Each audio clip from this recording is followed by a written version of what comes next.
to Facebook land today to talk about social and emotional learning, and what that looks like here at school and what that can look like at home, and just to give you guys more information so that we can help these students be the most successful students and citizens that they can be. So we're going to get started, and we've got a presentation to show, some slides, and we're just going to go from there. Yes. All right. And if you have any questions throughout the presentation, feel free to put your question in the chat box. We do have Ms. Rushton monitoring the chat box, and we will go over all those questions at the end of our presentation. Awesome. So we are looking forward to it. Okay.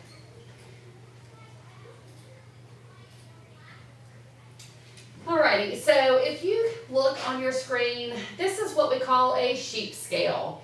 And just kind of asking how you feel today. Like, are you more of a 1? Are you just excited it's Friday? Are you a number 9 today? Are you just kind of in denial, like number 4? So where are you today? Just look at that. And our kids do enjoy doing things like this. They love the pictures and love to kind of think about what their mood is. So kind of take a look at that, and then I want you to just have a moment. We're not going to answer out loud, but what are your hopes and dreams for your child? And I think sometimes we get so busy with life, we sometimes overlook, and what do we really want for our children? So think about that for just a second. All right, so let's get into the meat of our presentation. So I know that you've heard just SEL, that acronym, thrown around a good bit, but what it really means is social emotional learning. There is no simple definition for this. So just to kind of summarize what social emotional learning is, it's not just for children, it's for adults too. We're trying to teach the children and adults to apply the knowledge, attitude, and skills they need to understand and manage their emotions. So that's one of the key components.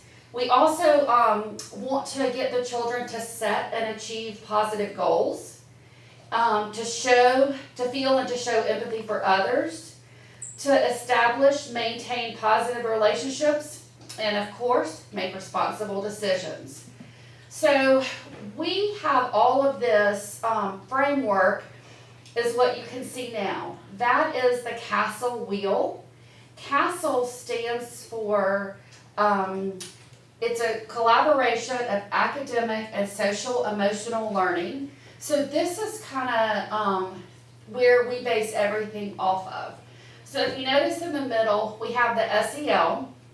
So we are also, if you look on the outer rings, we want it to go in the classrooms, throughout the school, and also in our homes, in our community. So we're working on each one of these 5 components in the middle, but we're all working together. And so we don't want it to be a skill that, okay, well, we don't have to worry about it now. We're out of Oakview. We're home for the afternoon. We want it to be throughout the school, throughout the community, and we want you to help us out in the home. So right now, I'm going to go over kind of how we do it school-wide, and then when I finish kind of explaining school-wide, Adrian is going to go over kind of how you can bring it into your house. So we're going to look at the first part, and we're looking at self-awareness. Self-awareness, we're really focusing on getting children just to identify their emotions. And we want to, as the older they get, we want to move away from mad or happy. We want to kind of add a few more adjectives, exactly how they're feeling. We want them to think about how they perceive themselves and their identity. We want them to know what their strengths are. What are their strong suits? Of course, all this will help build their self-confidence and self-efficacy. So that's kind of how we blend in the self-awareness. Once we teach that, we go into self-management. This one I tell the kids, it's code word for self-control, and then that makes a lot of sense to the kids because a lot of kids have already heard adults use self-control when they're around them. So we're talking about things such as impulse control, self-discipline, stress management, just perseverance, self-motivation, and we do start working and looking at goals for the kids and work with them on setting goals. And of course, those organizational skills are included. So this part we've kind of worked on themselves. We're going to now work with the kids and their community, their friends, their social groups. So we're going to go then to social awareness, where we're talking about empathy, perspective taking. We really kind of focus on the diversity and having that respect for others. And the next group, still working on our relationships with others, is relationship skills. This is talking about working cooperatively, learning how to solve conflicts, knowing when and how to get help if you need it, and of course communication and social engagement. And then finally, we're going to talk about the responsible decision making. That's when we teach kids to analyze situations, look at the problem and then how you solve the problem, evaluate, reflect, and then our ethical responsibility. So this is a lot of information, and we break it down to appropriate levels for each one of our grades. And this is our third year of doing it, so the kids are becoming more aware and are kind of seeing how they're all connected together. So if you look at the top, the self-awareness and self-management, that's when we tell the kids, we're trying to improve you. These are skills that are self. This is dealing with yourself as far as, working on those emotions, controlling those emotions, controlling your motivation, your impulses. And then we go down to the left in the green, where we're talking about social awareness and relationship skills. That's kind of how you are with others, how you interact with others. And then finally, we go to the yellow section, which is responsible decision making. And that's what we're working on right now during this month. And we're just talking about taking that responsibility for that choice you made. And, just go down to choices and consequences and trying to help them solve problems. So that is how we kind of tie it together. So this is what we do school-wide. And so what I want you to know is this is not something that Ms. Rayburn and I have talked about and said, okay, let's incorporate this at our school. This is something that is district-wide. So Greenville County Schools, the expectation is that every school at every grade level does have a social emotional learning curriculum. So if you look at this, you can kind of see, or you can see the goals that Greenville County Schools has. For the first goal, they're incorporating the two pieces that deal with that individual. So the self-awareness and self-management. And the goal is to develop interpersonal skills that are essential to success in school and life. The goal 2, that's kind of, remember how we work with others, and that's to utilize interpersonal skills to establish and maintain positive relationships. And then goal 3 is demonstrate ethical decision making and responsible behavior. So we're working on those decisions. So all 3 of these sections are really building a better student, but also building a better graduate. And that is our focus, is to, even at this early age, think about what they're going to do post-high school. Will they be entering higher learning, or will they join the workforce? So that's where we are. We're trying to incorporate all these to make your kids better human beings, and we appreciate your help in bringing what we're doing at school home so we can do the same things. So now that Ms. Taylor's kind of told you what social emotional learning is all about, I kind of want to tell you why. What's the benefit of teaching these skills to students, putting that together with their academics? How is this, I'm sure you're thinking, what are my children going to get from this? There's really 3 big positives that have come out through research that has been done. And schools that have put social and emotional learning, that have made that a priority, studies are showing that there is truly better academic performance. There's actually been that 11 percentile point gain on standardized achievement tests. So it is shown, research is showing, the data is showing that when students are learning these skills to help them be better people and learning how to be aware of yourself and my interaction with others, it's going to help them do better in school, as well as improve their attitudes and behaviors. So there has definitely been an increase in positive classroom behaviors, as well as the data has shown that less behavioral referrals are being made in schools where social emotional learning is a priority. Third, less emotional stress. Let's face it, we all want to see our children happy, and our students happy, because happy learners are going to be better learners. And so here again, we see where there has been a reduction in conduct problems and referrals. Even long-term effects, they've followed it on, and students have shown to later there's been a decrease in criminal activity, less bullying, and even less substance use and improved mental health. Research has also looked at what do parents say about social and emotional learning and the importance of it.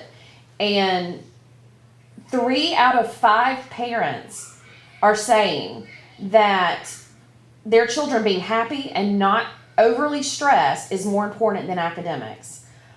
And these proportions of parents are saying that they do worry a lot about these aspects of raising their kids. They're concerned about their child's happiness and emotional well-being. They worry about their children facing peer pressures and their overall physical safety and of being bullied. That tells me that, it's not just our desire here in school, but it's parents' desires as well. How can I make sure that my child is happy and successful in school and grow up to learn those skills so that they're being successful and productive citizens later on? I think it's easy to say that we all want that for our students and for our own children. So what does social and emotional learning look like here at Oakview?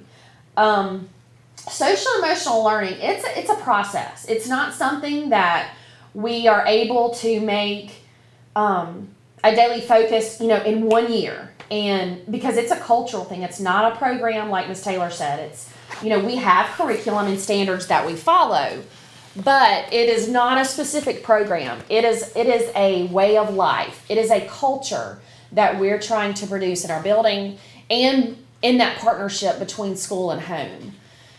So it is a process. It's a year's process. It can take 2 to 3 years to truly make social and emotional learning a priority in the building, and to create that understanding for students, the importance of understanding themselves and their emotions and their strengths and weaknesses, as well as how do I learn how to get along with others? What's the benefit in that? What's the importance?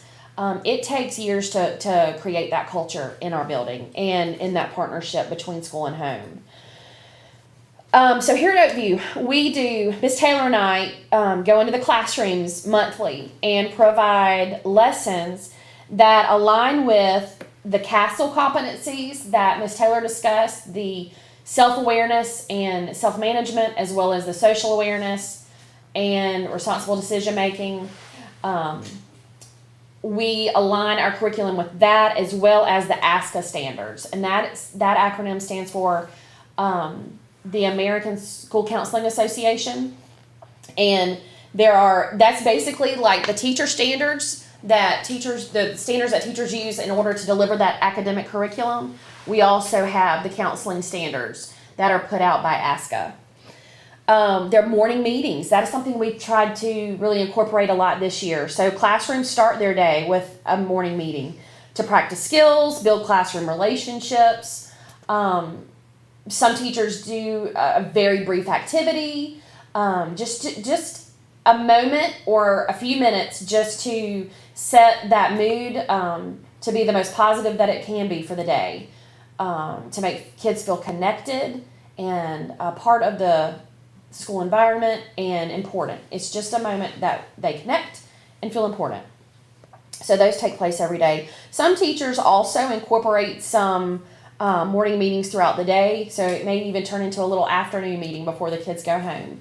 How do we sum up our day? Weekly SEL students learn different skills each week through our ONN morning news show. Teachers and staff incorporate brain breaks throughout the day where students actually get breaks to release energy. So sometimes it's to calm down, sometimes it's just to let them get their wiggles out, but those are scheduled throughout the day. They are very brief and quick, but have proven to be very effective. Also, there's opportunity for kids to check in with their teacher or with one of the counselors, Miss Taylor or I, and even in-house mentors. Hopefully next year, once COVID has passed us and some of the protocols change, we can bring back some outside mentors as well. But we try to provide as much support for kids that we can, the students. And also mindful moments. Classes have practiced ways to take breaks and just be in the present moment. This can kind of work very closely with those brain breaks. But mindful moments are really more about helping kids transition in the day. So maybe coming in from recess and trying to, come back to that calm that they need to jump right back into learning. Now, ways that you as parents can support this social emotional learning at home. We just kind of put this list together of, the importance of modeling appropriate behaviors for your children at home, creating as many opportunities to practice these skills that they're learning in school, and empowering the kids to be problem solvers. I know as a parent, there's many times where I think, what can I do to make sure my child is successful, when really what I need to remind myself is, what can I do to give her the tools to solve problems on her own and to be resilient when faced with difficulties and challenges. Helping our kids learn to apologize and listen with empathy, not only feeling sorry and sympathetic for others, but to actually, put themselves in someone else's shoes. Helping them have choices and to connect. One major way you can do is to connect, here in the school, and keep that communication with teachers open, with your child's teacher, so that they can help you have that conversation at home. The next slide is some social skills that kids need. And these are the different things that we touch on when we go into the classrooms and provide those lessons, and on a daily basis from the teacher and from other staff in the building. These are those social skills that we really try to focus on. Also, these are some 12 activities that are great ways to build those social and emotional skills. Games, sports, walking, exercise, organizing and doing things together, playing games together, conversation. Any chance for your children to practice those skills that we teach them here at school. Tying it back to the 5 competencies from Castle, ways to help your children work on their self-awareness would be just any opportunity to get them to share their feelings, to help them with management, how helping them cope with those stresses, not just eliminating times where they won't be stressed. That's just a natural part of life. So how do we help them cope with that? How do we help them manage all those different emotions? Socially, how would you feel if this happened to you? Helping our kids understand how others are affected. Relationship skills, how can you work to make things right? How can we problem solve with each other, and how can we improve relationships when they need that help? And responsible decision making, helping our kids understand consequences. This is what we're actually talking about this month in our classrooms in March, talking about, all actions have consequences, every decision we make.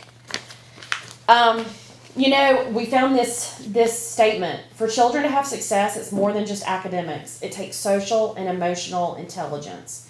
So we don't just need one or the other, we need both. And I think what is so wonderful is that our district is seeing that and taking that initiative, and we're seeing that from employers out there in the workforce. They're telling us our employees need these skills. So we're seeing it everywhere.